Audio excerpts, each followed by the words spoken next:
Have you ever cried during a movie while everyone else sat there completely fine? Or felt emotional over something so small that you couldn't even explain it? Most people would tell you the same thing. You're too sensitive.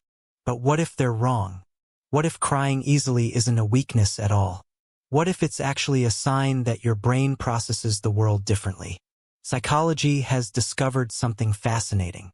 The people who cry the easiest are often the same people who feel the deepest. And once you understand why, you'll never look at emotional people the same way again. Most of us learn very early that crying is something to hide. As children, we hear things like, "Stop crying. Be strong. It's not a big deal." Slowly, we learn that emotions are acceptable only when they're invisible. But some people never become good at hiding what they feel. Not because they're weak, because their nervous system is naturally more responsive. Psychologist Elaine Aron introduced the concept of the highly sensitive person. Research suggests that around 15 to 20% of people process emotions and experiences more deeply than average. These people notice things others miss. A slight change in someone's voice, a forced smile, a hidden sadness behind someone's words. Their brains aren't broken. They're simply picking up more information. Imagine two people watching the same emotional scene. One person feels sad for a moment and moves on. The other feels the emotion completely, almost as if they're inside the experience themselves. That's the difference. For highly sensitive people, emotions don't just pass through. They stay longer. They sink deeper. And often they leave a stronger impact. This is also why many people who cry easily are incredibly empathetic. When they see someone suffering, they don't just understand it. They feel it. A friend shares a painful story. A stranger cries in public. A heartbreaking news report appears on screen.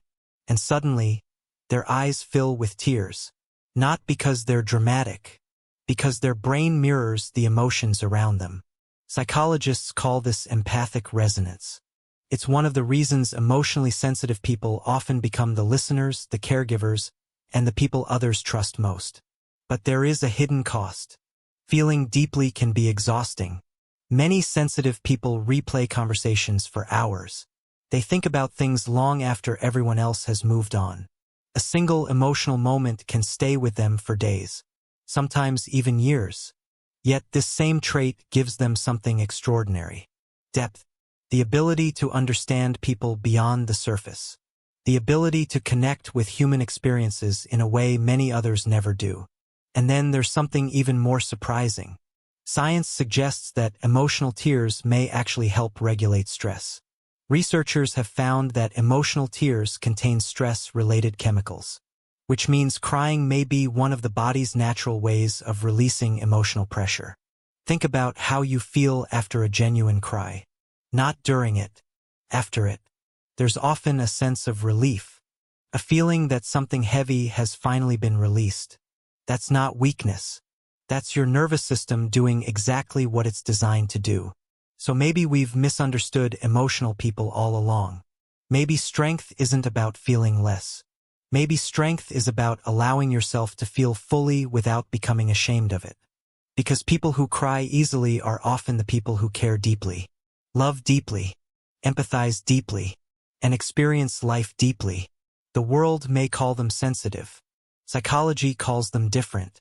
And perhaps that's something worth appreciating rather than hiding. So here's the question. Do you think crying easily is a weakness or a hidden strength? Let me know in the comments.